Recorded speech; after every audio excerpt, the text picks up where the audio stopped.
a pleasure to present to you Dr. Martin Luther King, Jr.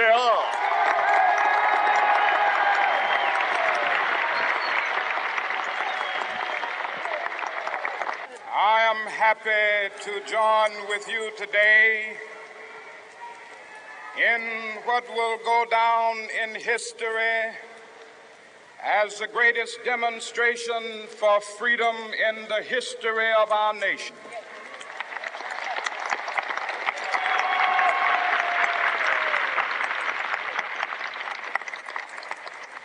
Five score years ago, a great American in whose symbolic shadow we stand today signed the Emancipation Proclamation. This momentous decree came as a great beacon light of hope to millions of Negro slaves who had been seared in the flames of withering injustice. It came as a joyous daybreak to end the long night of their captivity. But 100 years later, the Negro still is not free. 100 years later,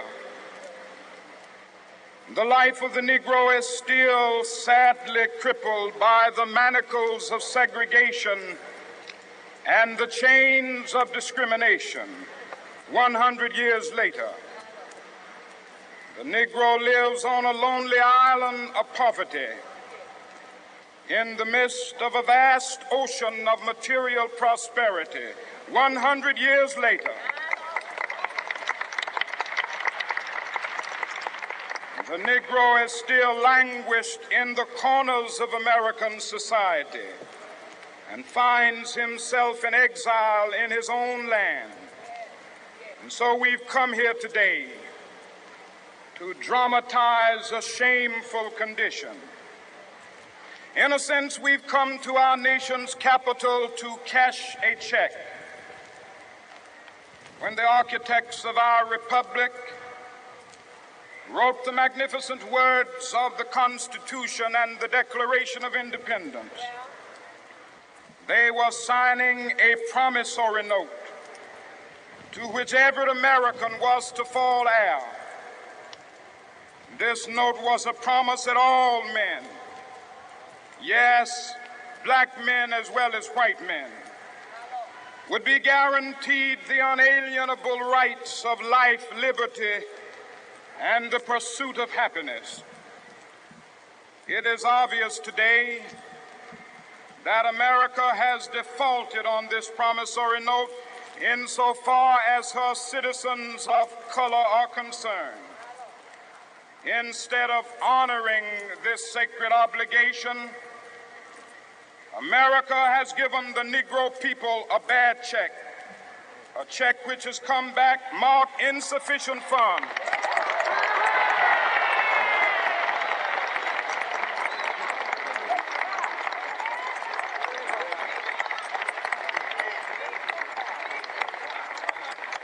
But we refuse to believe that the Bank of Justice is bankrupt.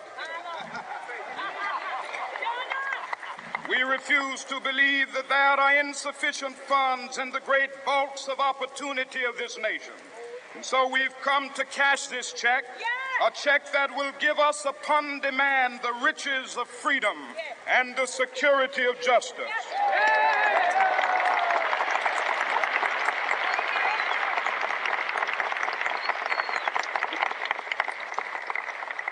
We have also come to this hallowed spot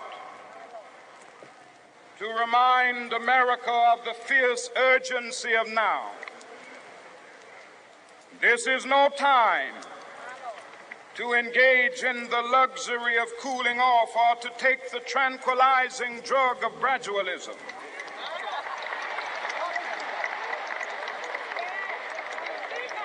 Now is the time to make real the promises of democracy. Now is the time to rise from the dark and desolate valley of segregation to the sunlit path of racial justice. Now is the time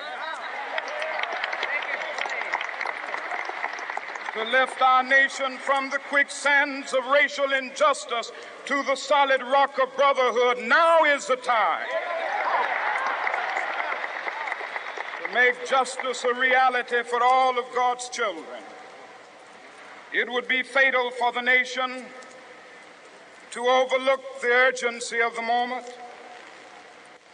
This sweltering summit of the Negro's legitimate discontent will not pass until that is an invigorating autumn of freedom and equality.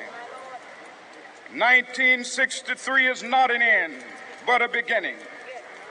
Those who hope that the Negro needed to blow off steam and will now be content will have a rude awakening if the nation returns to business as usual.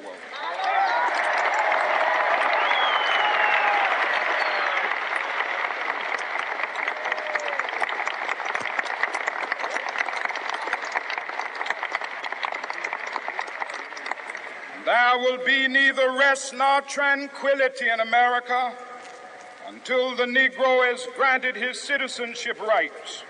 The whirlwinds of revolt will continue to shake the foundations of our nation until the bright day of justice emerges.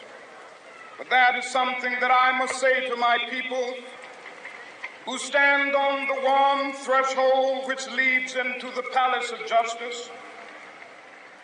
In the process of gaining our rightful place, we must not be guilty of wrongful deeds. Let us not seek to satisfy our thirst for freedom by drinking from the cup of bitterness and hatred.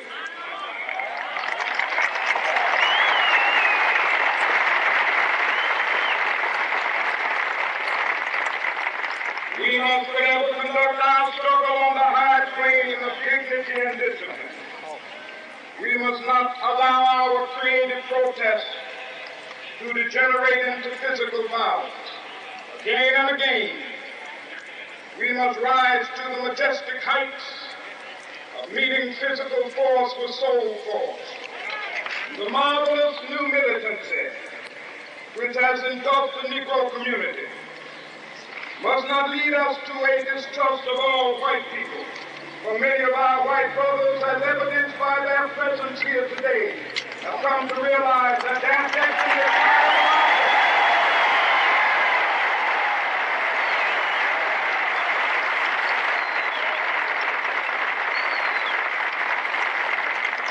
They have come to realize that their freedom is inextricably bound to our freedom. We cannot walk alone. As we walk, we must make the pledge that we shall always march ahead. We cannot turn back. There are those who are asking the devotees of civil rights, when will you be satisfied? We can never be satisfied as long as the Negro is the victim of the unspeakable horrors of police brutality. We can never be satisfied as long as our body is heavy with the fatigue of travel, cannot gain lodging in the motels of the highways and the hotels of the city.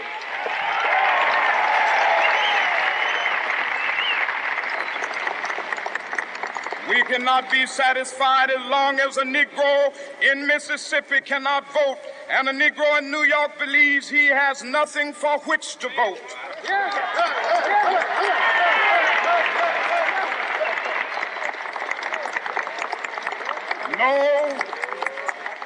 No, we are not satisfied, and we will not be satisfied until justice rolls down like waters and righteousness like a mighty stream.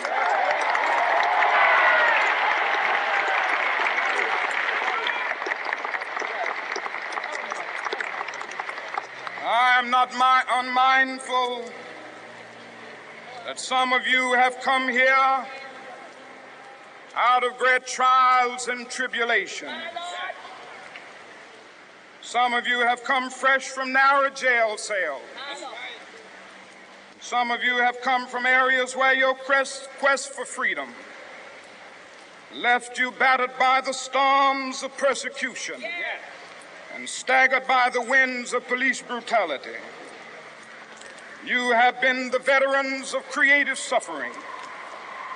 Continue to work with the faith that unearned suffering is redemptive. Go back to Mississippi. Go back to Alabama. Go back to South Carolina. Go back to Georgia. Go back to Louisiana. Go back to the slums and ghettos of our northern cities, knowing that somehow this situation can and will be changed. Let us not wallow in the valley of despair. I say to you today, my friends,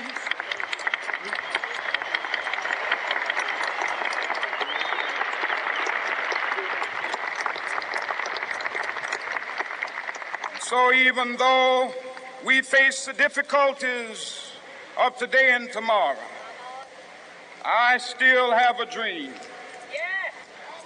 It is a dream deeply rooted in the American dream. I have a dream that one day this nation will rise up and live out the true meaning of its creed. We hold these truths to be self-evident, that all men are created equal.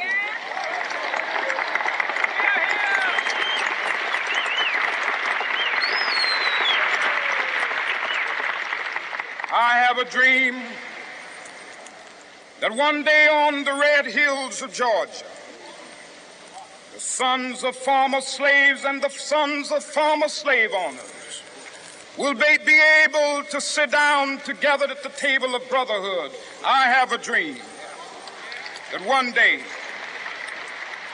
even the state of Mississippi, a state sweltering with the heat of injustice, sweltering with the heat of oppression, will be transformed into an oasis of freedom and justice. I have a dream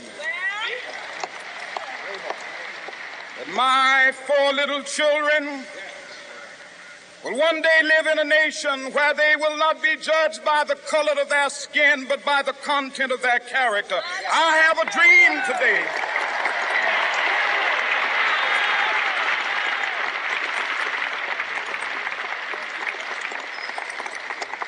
I have a dream that one day down in Alabama, with its vicious racists, with its governor having his lips dripping with the words of interposition and nullification, one day right there in Alabama, little black boys and black girls will be able to join hands with little white boys and white girls as sisters and brothers. I have a dream today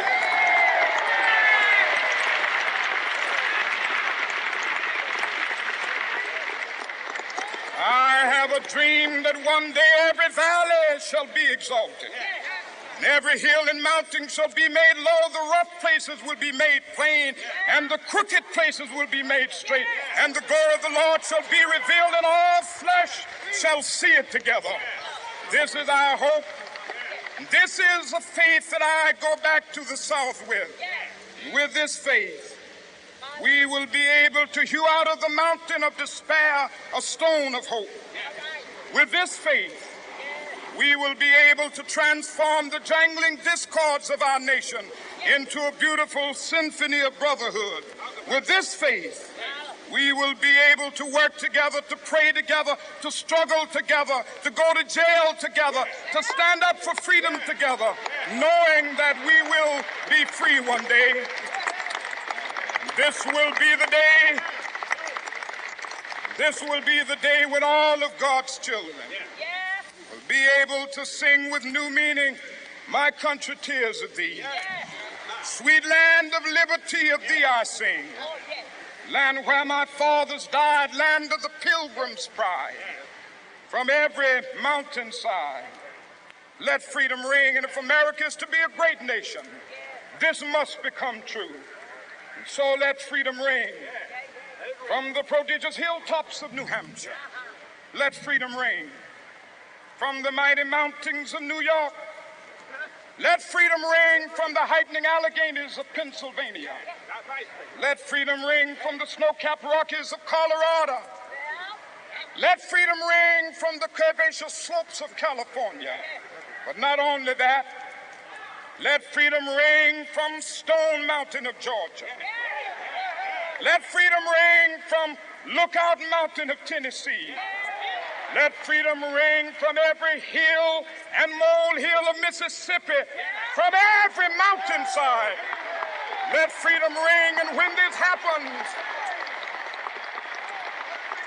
when we allow freedom ring, when we let it ring from every village and every hamlet, from every state and every city, we will be able to speed up that day when all of God's children, black men and white men, Jews and Gentiles, Protestants and Catholics, will be able to join hands and sing in the words of the old Negro spiritual, free at last, free at last.